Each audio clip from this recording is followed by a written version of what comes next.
What is good, YouTube? My name is Alckemy. Welcome to the channel. You are looking at the Koala sampler, which is a phone app or also iPad app that you can use to record and make your own drum kits. So stick around. Today I'm going to be showing you how to make some insane drums with pretty much just household objects. And I'm going to show you why the Koala sampler might actually be like one of your most preferred ways to make drums that you'll translate to the computer anyways. And there's so much cool stuff that you can do, especially if you have a DAW. I'm sitting in front of Bitwig. We'll switch over here in a second, but it's awesome.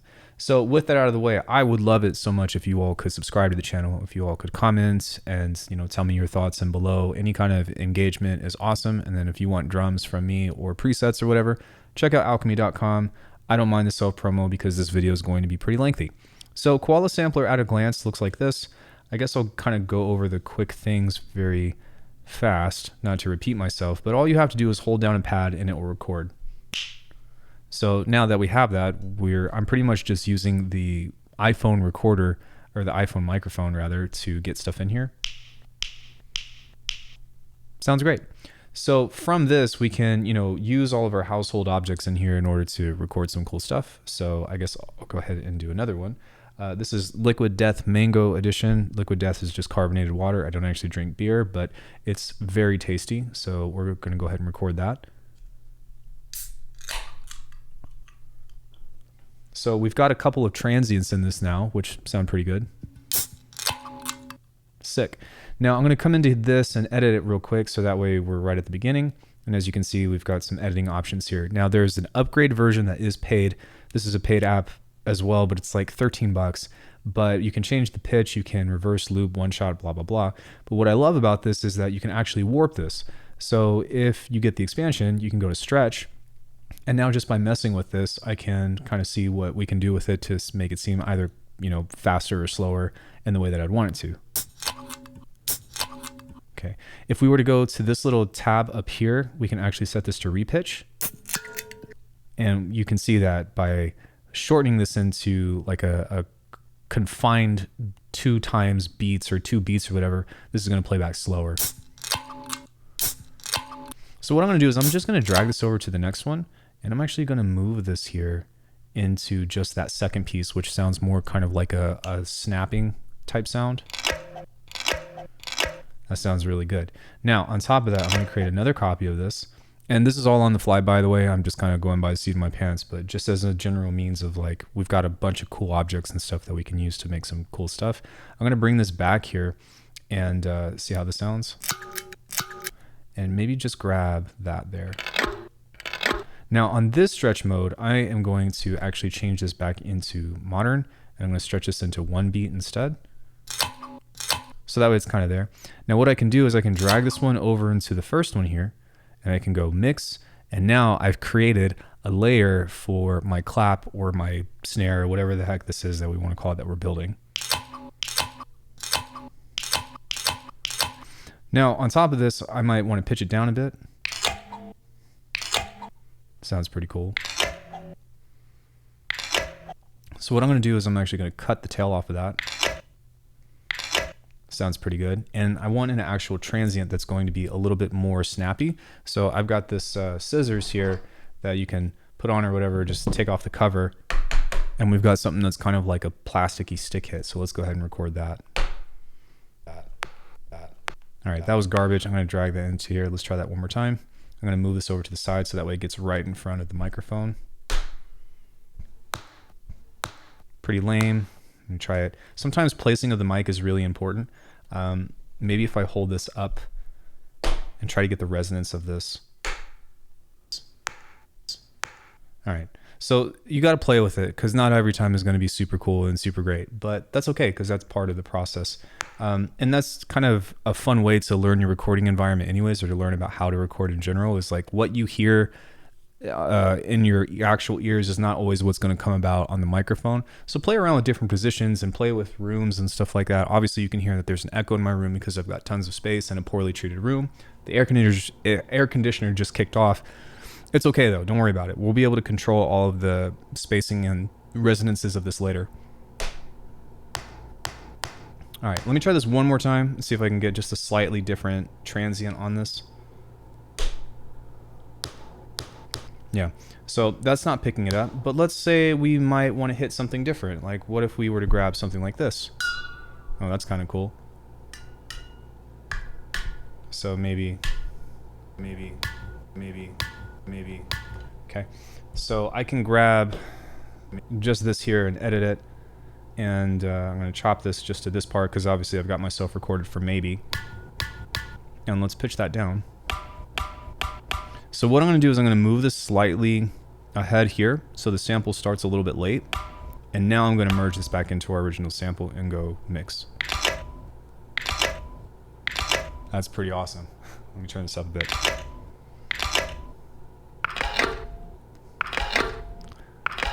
And that's just the beginning. Now, some other things that we can do as well, if you're wanting to record with a little bit of pizzazz, is if we go back to edit here, you can turn some effects on while you record. So for example, if I were to turn on, I don't know, say robot, and I go, now I've got some weird kind of almost like ring mod sound. Likewise, if I were to do this with some of the other stuff on here, we've got reverb, octave, bass synth, fuzz, more treble, more bass. So,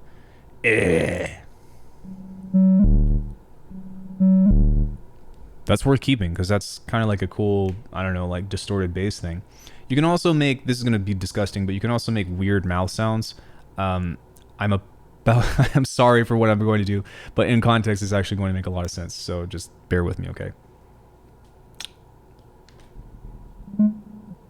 Oh, I need to turn the effects off.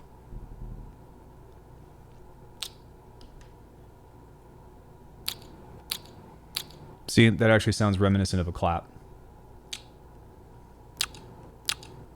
So again, I can mix this here and go like that. Pitch it down a bit maybe. And now I've got a disgusting slurp thing or whatever that comes from me. We can also do other mouth sounds. I find that kicks and stuff don't really work well. What I actually do is I beat my own chest for kicks, or I beat something else. So perfect. Same thing here.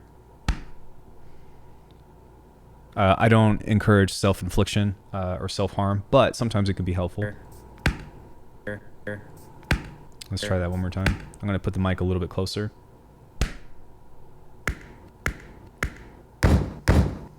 Yeah, nice. We can also record some other stuff. As you can see, like, just be creative with whatever's around your desk. I'm sure that there's a bunch of stuff. For example, I've got these glasses. You might see me wear them. I don't actually have a prescription, but they're blue light because I try to have good habits and control the dark circles under my eyes. But banging this without breaking it, kind of a lighter kick. That's kind of nice. So we can edit that. Yay.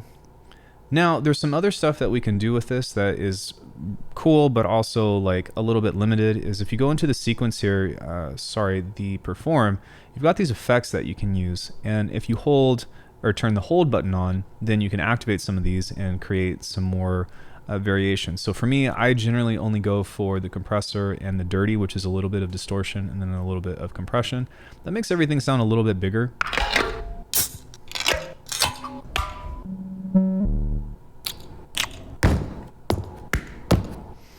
And you can kind of hear that it just brings out a little bit more. This is just like a beginning step of what we can do. Now, out of the box, you definitely can use these if you want to, and you can even come into these, go to edit, and then you can EQ these out.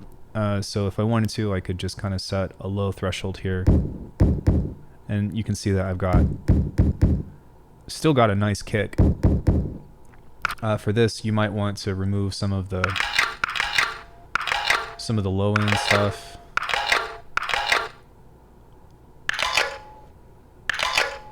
It's kind of nice.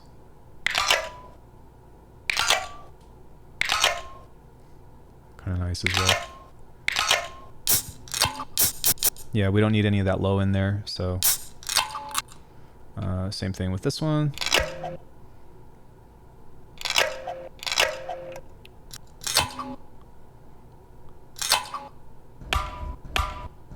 Yeah, this is pretty much all just a...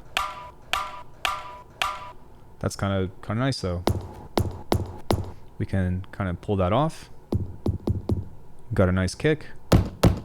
Same thing with this one. I kind of like a little bit of the boxiness, so I'm going to see if I can kind of just give this a smoother shelf.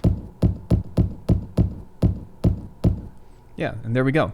So once you have a kit full of things that you like, maybe we can record a few more things that you might want to use. I can try snap. Big room stuff over here, so maybe what I can do is I can combine this. So I'm going to go to edit here on the sample and move this over. And then I'll combine it to this one and go mix. Now we've got the snap combined in that as well. And you can keep doing this. So I don't really have a way to clap this. Actually, I do. I'm just going to hold this down. And now I'll record a few claps.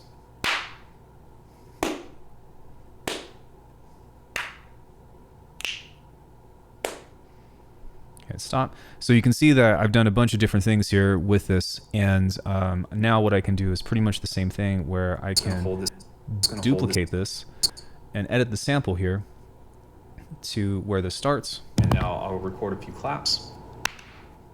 All right, we don't have to take all of them, but we can just try to find the most interesting ones here. Maybe this one, maybe this one. That one's nice. Then we could take this one here, grab this one. It's a nice little snap. So if we were to add these together now, we kind of want to figure out the timing of these of what comes first. So maybe I want this one now to be first, kind of like so. And now I'm going to mix this one in with this one. And then I'm going to mix this one in as well. Then as you can see, it's kind of stacking these layers here. And I'm going to mix this one in on that one as well. And now we've fortified that last transient and we've created a sick clap. Hopefully you're starting to see like why this is so sick, especially when it comes into layering and stuff. And just the sheer amount of creativity that you can use with this is pretty substantial. So just from that, we've pretty much created the basis of, the fundamentals of creating a drum kit from our phone. And like I said, you can sequence with this and do whatever you want. This does have a sequencer in here that you can pretty much do whatever it is that you want to do when it comes to laying a track down. If I were to double click on this, I love this because you can actually put things off grid. And for me, whenever I make music, of course, that's my first indication of like, all right, can I make a beat or whatever? You can make it as complex or as non-complex as you want to. I do wish that you could add individual effects per, I guess, like per pad. And then I would also like the ability to actually have like dedicated compression and limiting and clipping sessions or like effects on here. So that way I can just do everything without having to put it into something else. You can put it into Drambo, but it becomes a little bit more complicated because you're processing the entire kit. So I recommend doing it this way, where for one, we're going to go save as, and we're going to call this Koala tutorial. Okay. Now what we're going to do, because we saved the kit and we can use this on our phone or pull it up in Drambo or something, or AUM, whatever you like to use, we're going to go export. We're going to go to export all samples and go to the edited samples. And we're going to call this Koala tutorial. And now it's there. So you can pick where you want to save this, but what I'm going to do now is I'm going to send this to my phone, which says Alucard's MacBook Pro, and we're going to base it off of there. We're going to go send, and now that we have this, we're going to switch over to doing this on Bitwig Studios. Give me 1 second while we switch this over. We're going to go into the scene now. Let's see if I can get this one pop up. Hello, there I am. And yeah, so now that we have this, what we can do is I'm going to close out of this, and I need my keyboard. But we are going to go to my downloads here. And this is why I love the Mac ecosystem as a whole. But now I can click on all of these. And what I'm going to do is I'm going to hold Control after I grab them all as I drag this into Bitwig.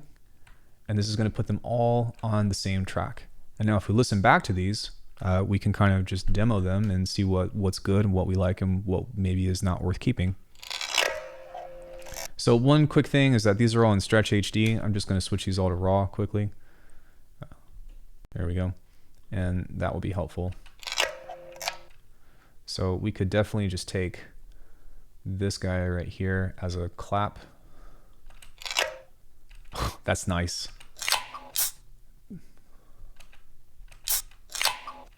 And maybe we'll do the same thing where we're just pulling off of that resonance there. Okay, that's a nice little shaker we can use. All right, we don't need that one. That one's cool.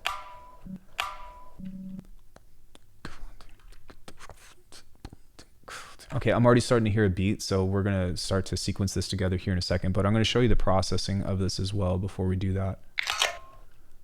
Man, all of these are super nice. So yeah, if we were to cut this off, this is another little like baby clap that you can use. Okay, maybe not that one. That's kind of unusable just because it's so basic. And I mean, it's not unusable, it's just not interesting to me. Oh yeah, let's go. So there's our kick. And what we're gonna do with this is I'm just gonna label this a different color. That's kind of an ugly color, but at least it's distinguishable. That's okay. Ooh, that's nice. Not really usable. This is usable. That's a nice kick. Not a nice kick. Not all of these are going to be like gems, right? Or maybe you're like, oh, I kind of want some minimal drums or something. So that's definitely totally viable. That's kind of nice as a single clap. And I think this is another clap as well. Just a little snap. So once you have something like this, you can set this to repitch for something. And if you repitch this out, sometimes you can get some really cool stuff just by manipulating the sample outward in that way. So we're going to start with the kick first. And what I'm going to do is I'm going to pull up an EQ. And the name of this game is pretty much EQ, distortion, compression, clipping. So we're going to do this like twice. And what I have found to be super useful on this is to kind of just do this process that I've shown you. If you guys are interested in doing like synthesizing your drums within Faceplant, I've got a masterclass on this. The process is slightly different just because of the tools that we have available, but this is using third-party tools. So, you know, take your pick, whatever it is that you want to do, or if you want more information, you can find that there as well. But yeah, so from here, we're going to kind of just listen to this and try to find a nice tone. Maybe if I can. Okay. Now you can see here that this kick kind of drags along and it's kind of like, boom. So we kind of want to just, there we go. Now what's cool about something like this is we can actually introduce a fundamental even if it's not really pitched. And so what I might do is I might just find like F1 or, you know, something around here, or maybe not, maybe just see what this, you know, but you can hear now that I'm pushing that out just a little bit more. So the next piece that I would want to try to mess with is some compression. I use the glue. What I think is a really big point that I've started doing is I've really been implementing a lot more of parallel compression. Shout out to Zane. He's been telling me about this for like 6 months.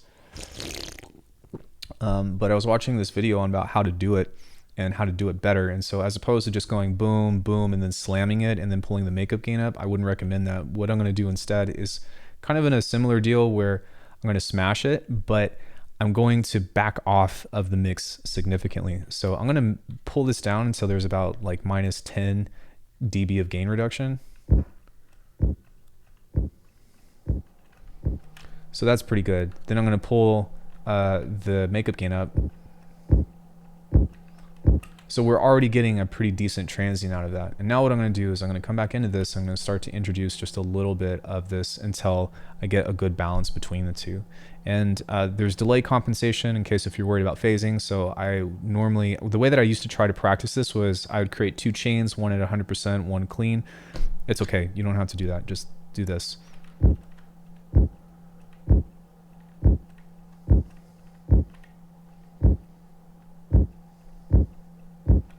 Okay, that works out pretty well. So from here, now what we're going to do is we are going to clip it. And from this clipping here, you can do hard clipping or soft clipping. It doesn't really matter. What I would recommend messing with though is the detail preservation, because sometimes the added distortion to this can be beneficial by either keeping it or like getting rid of it. It's more of a tonal thing. I'm going to pull up this oscilloscope here and let's just kind of see what we're working with whenever we clip this. So you see that it looks like we actually have some space to push into the clipper.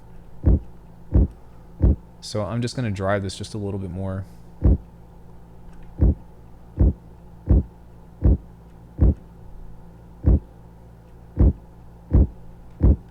And now what I'm going to do is, you see how the kick actually starts here? I'm going to move this over.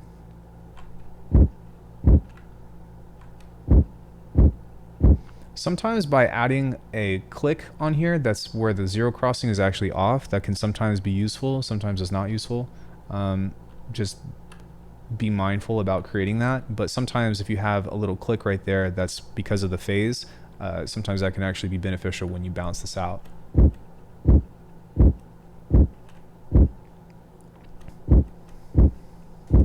But that's not too bad.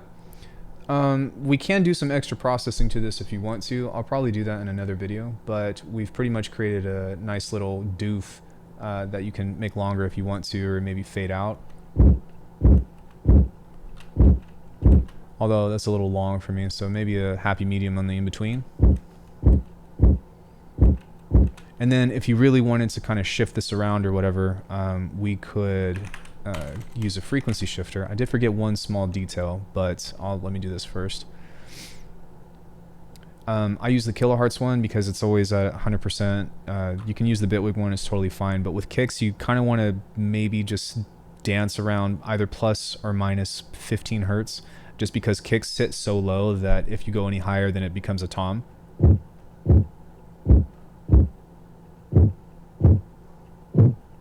See, that's kind of too much. Cool. So now what I'm going to do is I'm going to grab a transient shaper out of here, and I find that I think it's more useful in most cases, not every case, to do transient shaping after the compression, because when you're doing compression, you're trying to push everything down, and then when you add a transient, it makes everything pop out of it.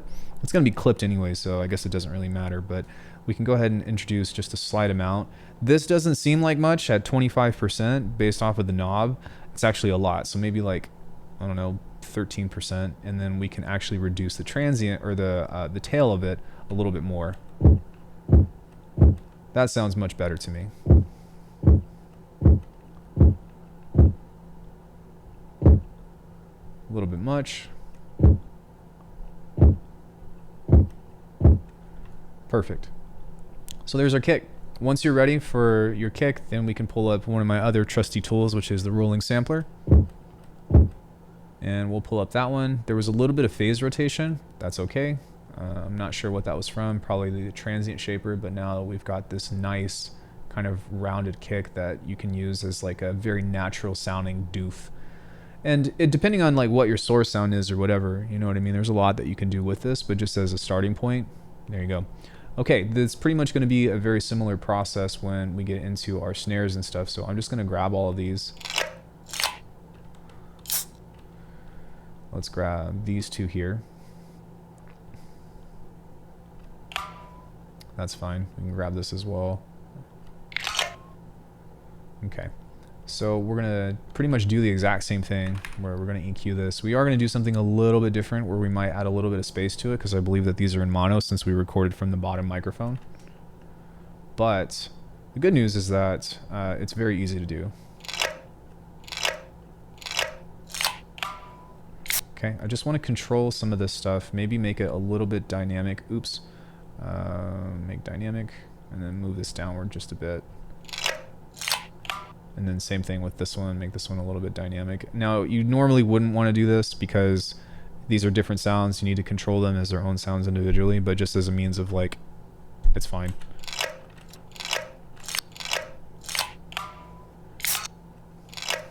And there's also that little guy right there as well. So if that peaks out too much, we can kind of...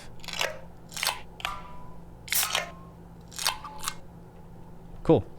Now that we have that, let's go ahead and get into the same process, and I'll show you a before and after too. Like this parallel compression thing, man, has been really, really awesome. So I'm going to, there we go. Give it some transient here. Just a bit more.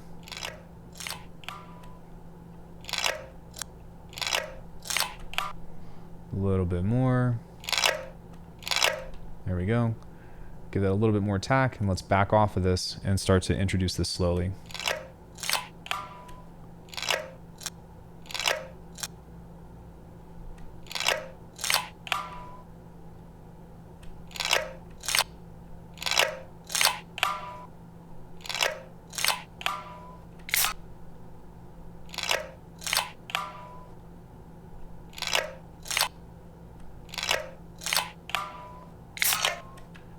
Not too bad.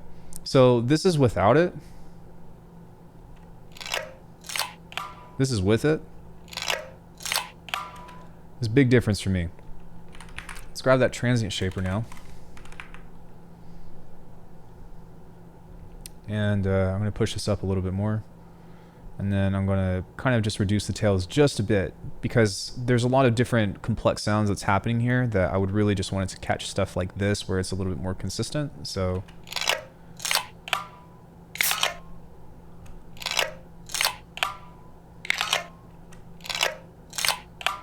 nice. Now, depending on where you want to do this, it does depend, but I would say play around with it. This would be where I would introduce just a little bit of a tail of some sort. You can use something like crystalline. I'm actually just going to use the convolver, or the convolution from Bitwig. This is actually a really sick plugin from Bitwig, and it's probably the best reverb that's built into this. I guess there's only two, but even still, it's really nice. So we can just find anything that sounds somewhat realistic. We don't need to go crazy with this, but we'll just take a listen. That actually sounds pretty good. We can change the tuning of this. I like that. Now what we're going to do is we're going to back off of the amount of space, or like the time of this. You can see that now that's 341 milliseconds. And then I'm just going to give this a nice little fade out, kind of like so. So that way it's not super big. We can turn the width up if we want to. Then we go like this. And we're going to go confirm. And depending on how this interacts with the sound, sometimes you might actually want to high pass it, but what we're pretty much just doing is creating a layer that gives it a little bit more space. You can also do mid-side processing to this if you want to. That's something that I got from Cage, but what I'm going to do is we don't need that there, and this, again, this is only on this particular section, so that's not on the dry signal. So this would be wet, this one would be dry. And then we'll finish this up with a saturator. Now, one thing that I do with snares in particular is I actually like to turn auto gain on this, because when you smash this into the ceiling, it's going to make it actually seem like the snare is way louder than the kick, even though they're both the same volume. So for me personally, I've found that in my music, I've been turning the snare down by like 3 decibels. You don't have to, and there's a way to do this where you don't turn it down. I haven't figured that out yet, or that just hasn't, like, I haven't made that work for me, so just keep in mind. But with this processing here,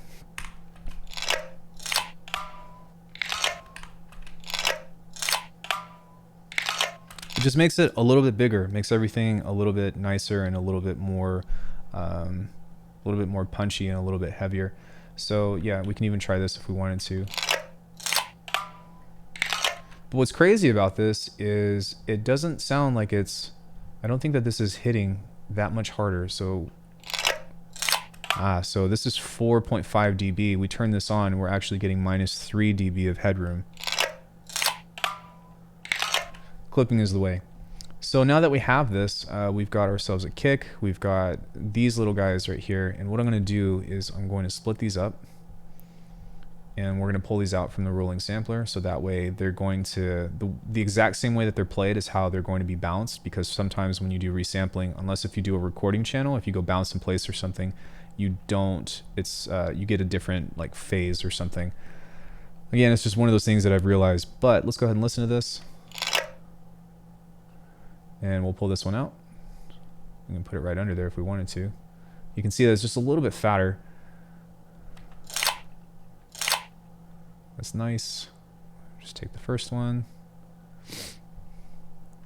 Grab this one.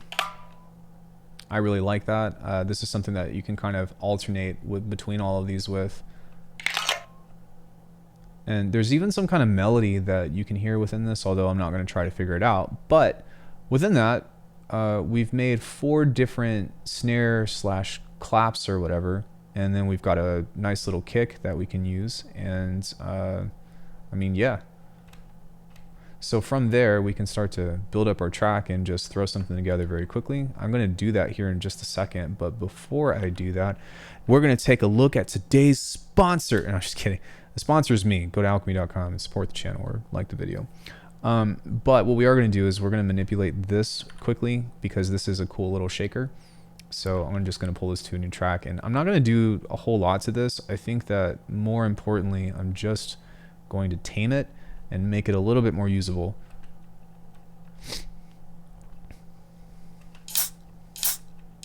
So let's start off by changing this to repitch mode, and we're going to stretch this out a bit. I'm going to pull off that transient there and see what that sounds like.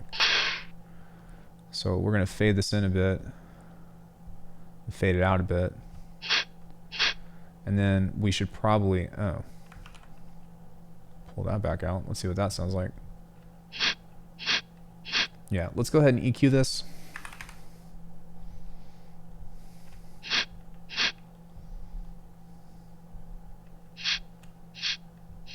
And then I'm just going to pull this down right here where there's that little peak.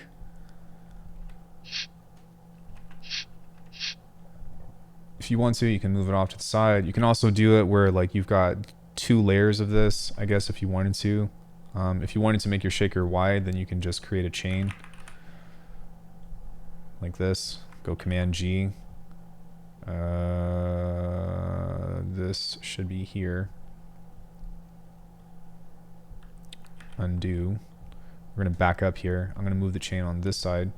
Now Command G, duplicate. This one is going to be over on the left. So we can just grab a tool. Pan to the left. Copy this. Click here. Pan to the right. And now you can have like a super stereo. Sometimes it's not always necessary, but depending on what you want to do, just a couple of tricks that you can kind of put in the background. And then if you wanted to, you can process this with individual like effects and stuff, and that's where you're really going to hear the difference. So if you were to put a chorus on this, because technically just spreading them out isn't really going to do a whole lot. But sometimes by doing stuff like that or making it like super high depth and low rate, then you can get some really interesting sounds kind of like that.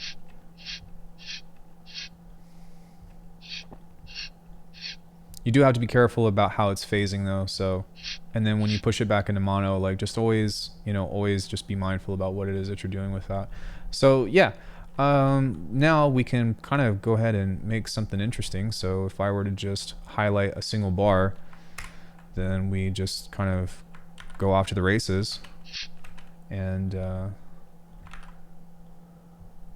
let's just see what we can get from here.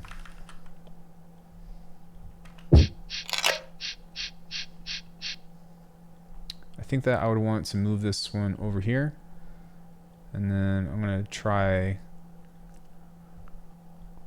maybe here.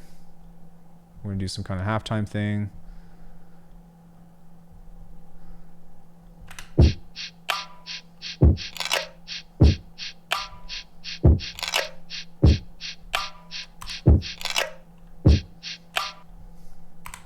And then now what we want to do is just kind of mess with this and start to create some kind of syncopation.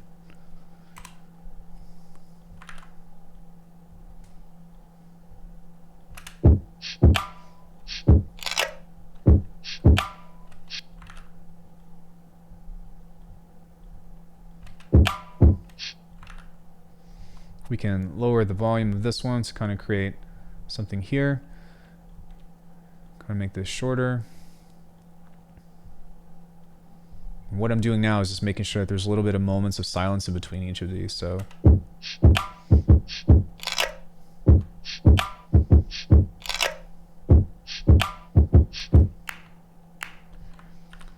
can grab something like this and pull it out here. And what I'll do is set this to, I wanted the transient, so I can kind of go like this and create this little guy like this. I'm going to turn each of these down by 6, and you can go down to the gain right here and hit this little button. And what this will do is if you set the means to -6 and turn the chaos up, then you'll get a bunch of different velocities, so to speak. But you really only need 4, so that actually sounds okay.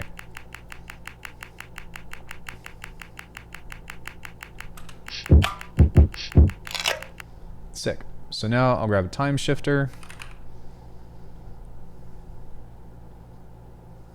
Push this forward. We're going to use this a few different times. I'm going to make this a little bit early. So we'll go here and move this a little bit ahead. Something like this. And let's see what that sounds like.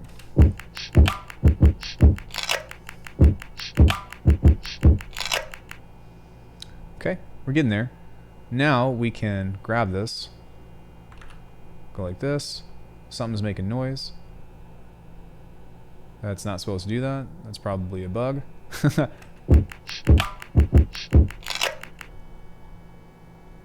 And I'm just going to mute this for now. And or what I'll do is I'll add a gate, because that's bizarre. There we go. That's a bug. That's not supposed to do that. Oh, now it's louder.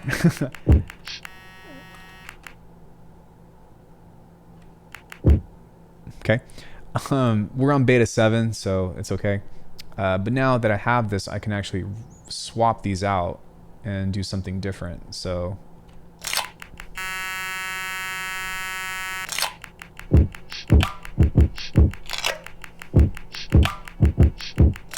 what I'm going to do quickly is I'm going to turn this off.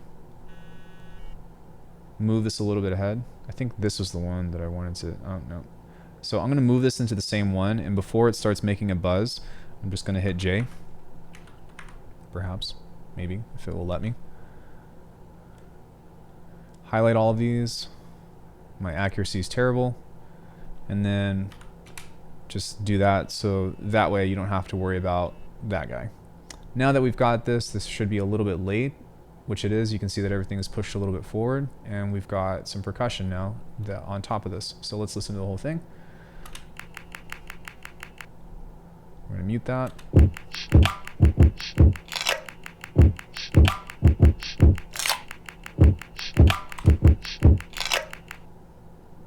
We can kind of do something here and then move this off.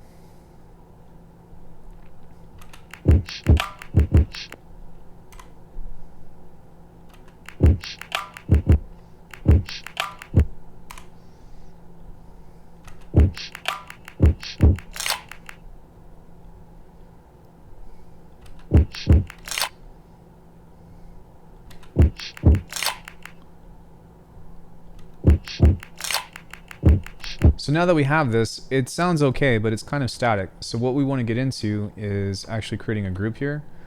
And what I'm going to do is I'm going to move these into my drum grooves here. So I'm going to put these guys in the fundamental. And what this is going to do is activate the transient split on here, so that way it's only capturing the transients. And then what I'll do with this guy is I'll move this into the pork section. We're going to grab a dynamics here. And actually I think I've got one here instead. There it is. That's on my template, but I'm gonna put this on the percussive group, turn this on, and then adjust this to where we've got a lot of sidechain. A pretty fast attack, a slower release on this, and that's going to duck to create some motion within that kind of like repetitive clap that we have here.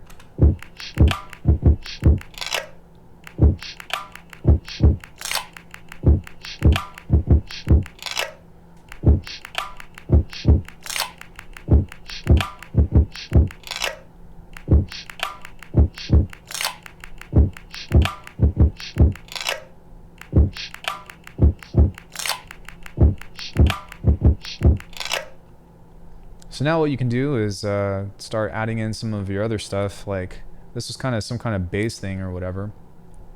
And if we were to kind of, let's do this in reverse and just kind of copy this. And I'm not going to show you how to write a full track or whatever, but I'll just do that and delete that one, and then create a new audio track where we move this up. We can kind of play with this as it's kind of reminiscent of an 808 or something. I don't really know what it is, but okay. So what we want to do is make sure that that sidechain is turned on.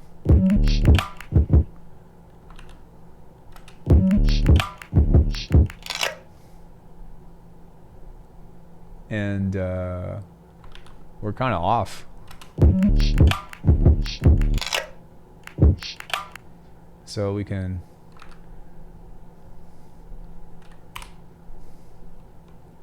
kind of put something there and just see what that does. And maybe pitch this up by 12.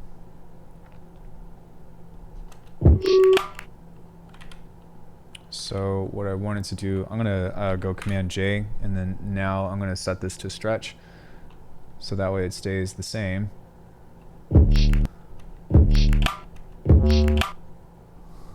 And we can kind of create some tails here, cut it off just before, but you can see like this is already usable to some extent. It's just an idea starter.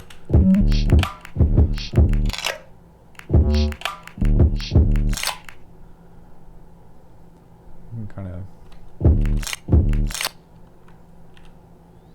gonna go Command B. You can put that up.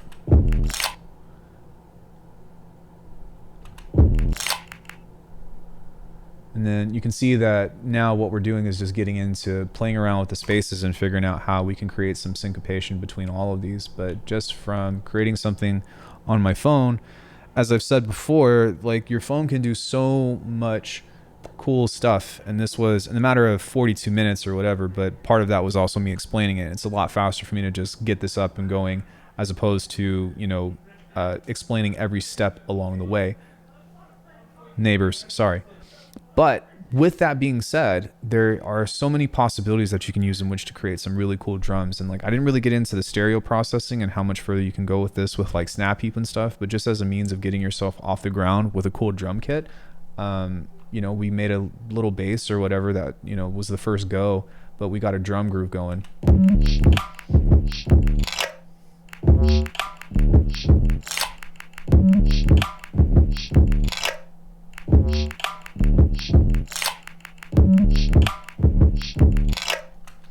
You know, maybe something that I could do just because I don't want to end it on a corny note is we could pull off of this or something of the sort and take this and get into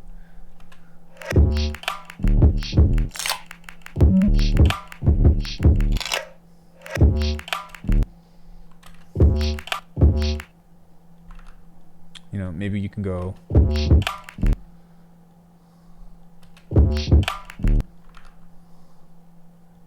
I don't know, something of the sort.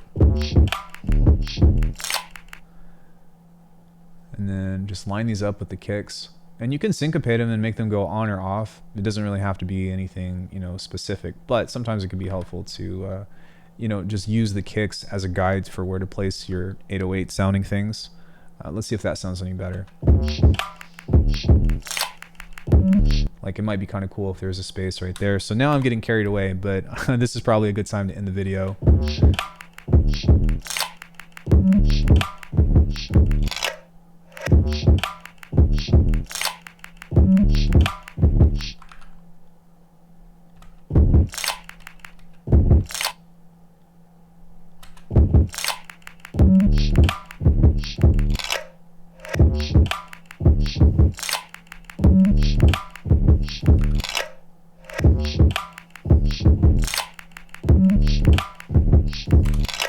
Okay, it's definitely, you can work with it for sure. So anyways, thank you guys for watching the demonstration on Koala Sampler. I paid for it myself. This is not a sponsored ad. It's not really even a review. It's just like, yo, you could do this on your phone. And with a little bit of knowledge, you can get yourself up and going with some really big sounding drums just from Foley. One thing that I didn't talk about is layering fundamentals under your drums, which you could totally do.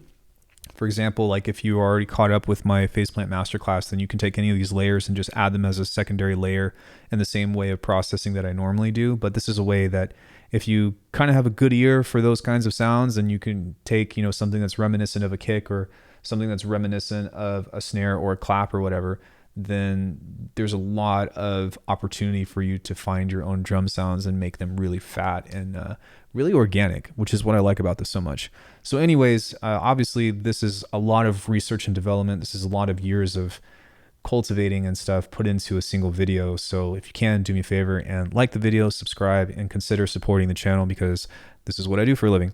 So thank you all. I will see you in the next one. If you got any other cool tricks or anything, let me know in the comments. And if you watch this to the end, tell me what your favorite ice cream is. See you guys.